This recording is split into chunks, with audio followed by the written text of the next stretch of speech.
from the station you count on for local news that matters. This is KARK4 News at 5. A knife-wielding suspect hijacks a school bus filled with 11 children. The chase captured on video. You are looking at it right now. It happened this morning. One of our viewers bringing us those images. It started in Jacksonville, ending in Cabot at Highway 5. The suspect, 22-year-old Nicholas Miller. Good evening, everybody. Thank you for joining us. I'm Bob Clausen. And I'm Ashley Katz. All of the children, as you just heard, are safe, and Miller has been arrested. KARK4's Hubert Tate is live at Pinewood Elementary School in Jacksonville. So, Hubert, take us back to how this all happened this morning.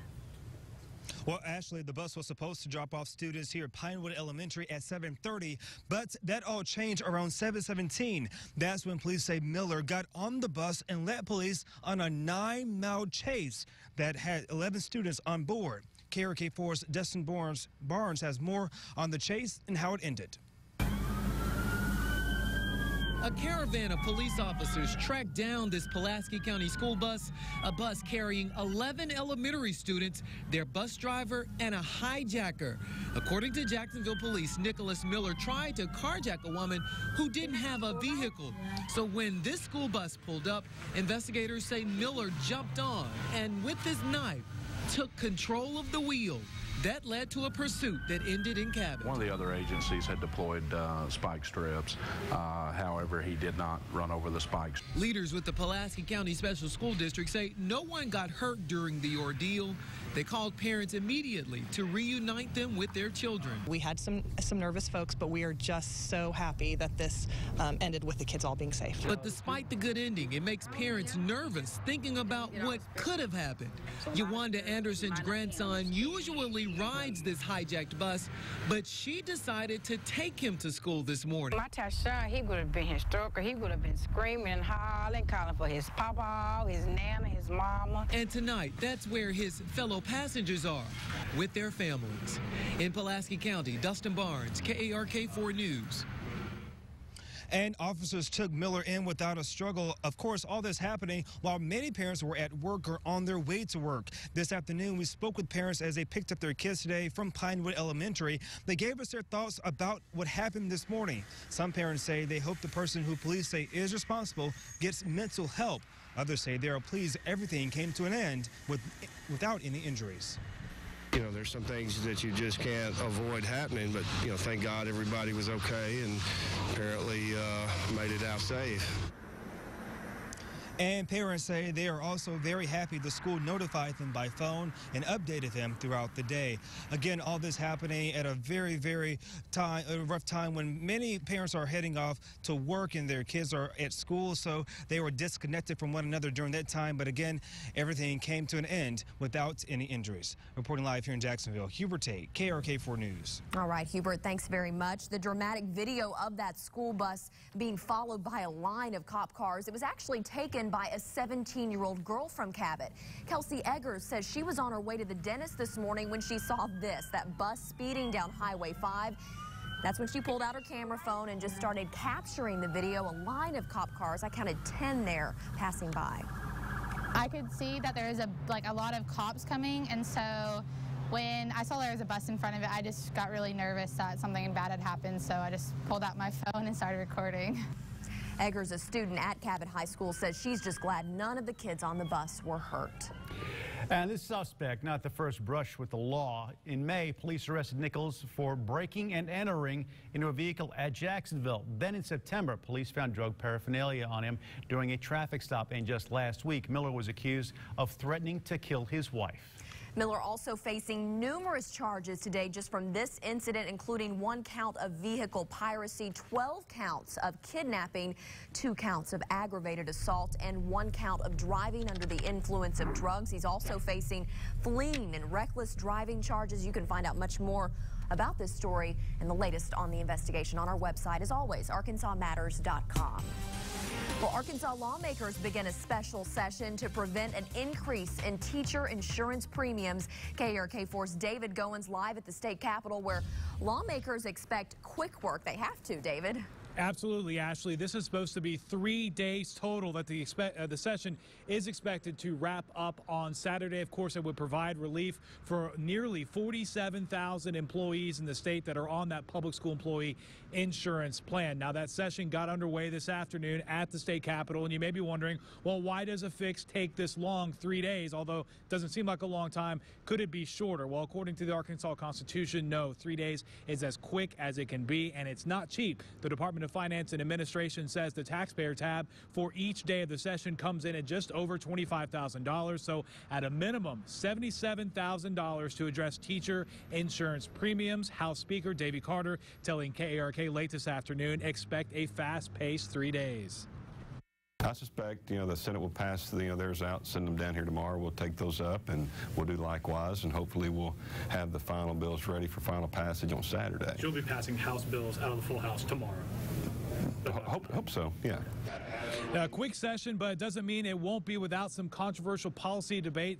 Largely, what we're looking at here is one that's called the Uniform Rate of Tax. It stands for URT. Essentially, it is property tax jargon that lawmakers have to deal with. It does directly deal with education, but there's some controversy about who should control that money. Should it be locally controlled or state controlled? That will be a piece of controversy that we'll deal with a little more at 6 and show you exactly why it could play into the overall teacher insurance package.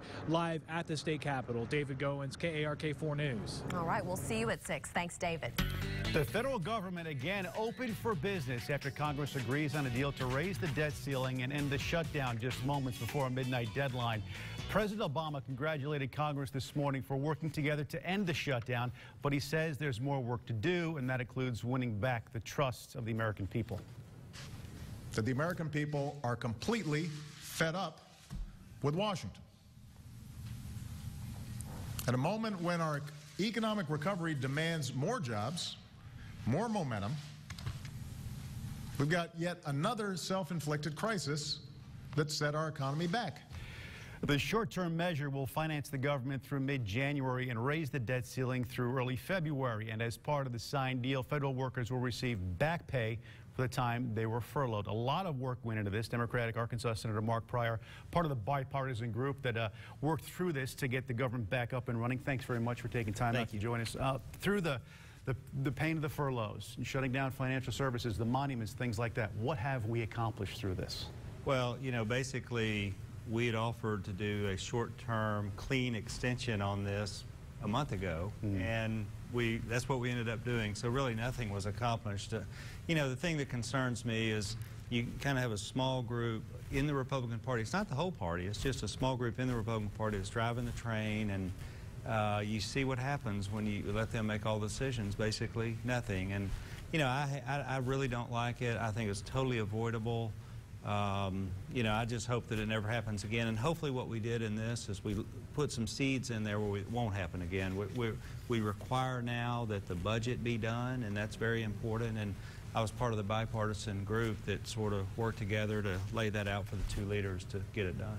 And Senator, you've even said there is still work to be done. We have these other deadlines laid out now. The first one, I guess, coming in December when you try to meet this long-term budget plan. Are you hopeful that now that this is behind us that you can really work together and get this done? I sure hope so. I don't want any of the congressmen or senators to pat themselves on the back just for doing their job. We never should have gotten here in the first place. We still have a lot of hard work to do. And that's one of the problems is in Washington, they don't want to make the tough decisions. I feel like that's why the people of Arkansas elected me, to make the hard decisions. That's why we run for these jobs. But I do think that yesterday was a victory for bipartisanship. If you just look for one-party solutions, you get total dead end. But finally, when the two parties come together to work together, you get a good result. Hopefully, we can get a better long-term result as we go. And one thing, too, I saw you mention earlier this week, too, we shouldn't be talking about winners and losers in what just happened, because that's going to get us nowhere. Well, and what happens is, with all due respect to y'all's colleagues up in the Beltway, all they care about is the politics of all this. Who wins, who loses. And I have a lot of colleagues myself that go to the Senate floor, go to the House floor, have press conferences, and they blame one side or the other. Look, who cares? Let's just get it done. Let's work together, get it done. I think that's what people in Arkansas want. I live here, and every weekend when I'm here and I'm not in Washington voting, I'm here. That's what I hear every single day when I'm here. Just get it done. Kind of touching on that a little bit, a gentleman that a lot of Arkansans saw throughout this was Ted Cruz. Let's go ahead and take a look and see what he had to say today. This is a lousy deal for the American people. This is sadly a classic instance of the Washington establishment selling the American people down the river. This deal does nothing for the millions of people who are hurting because of Obamacare. What do you make of it? Well, he's been saying that for weeks and maybe months, and you know, he had that filibuster on the Senate floor, and he stopped everything dead in its track for a day on the Senate floor to be very dramatic. Truth is, I think most people don't put a lot of credence in what he says. You know, he really does not like Obamacare. He's been very clear about that. When he ran for election, that's what he was talking about. But the truth is, the Congress passed it, it was signed into law, went to the U.S. Supreme Court, and now you have states like Arkansas all over the country that are taking pieces of it, like the Medicaid expansion. In Arkansas, we did it in a bipartisan way. Had a Democratic governor, Republican legislature, put that in place here, and now between the exchanges and the Medicaid expansion, you're going to have maybe 500,000 people come January that could have private insurance that don't get it today. So, you know, it's on the books. It's not perfect. Let's let it work.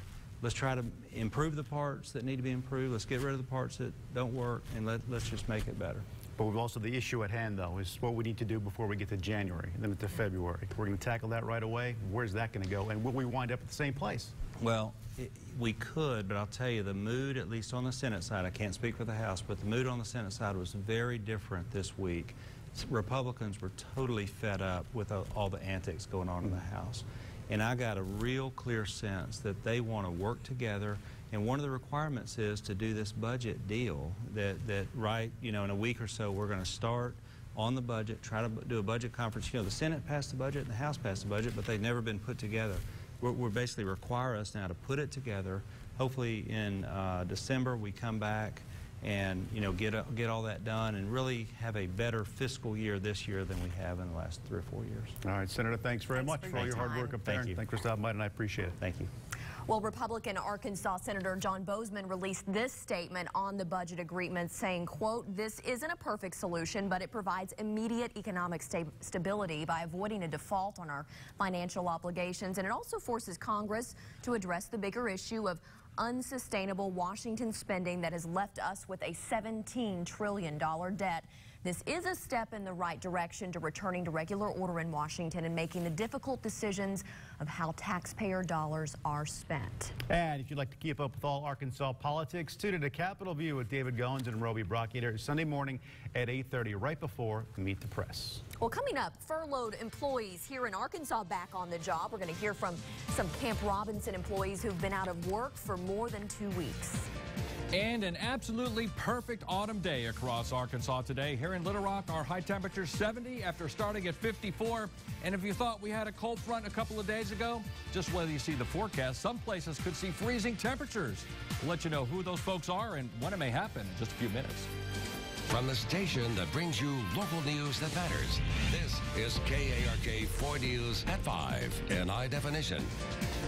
With Bob Clausen, Ashley Katz, and Chief Meteorologist Keith Monahan.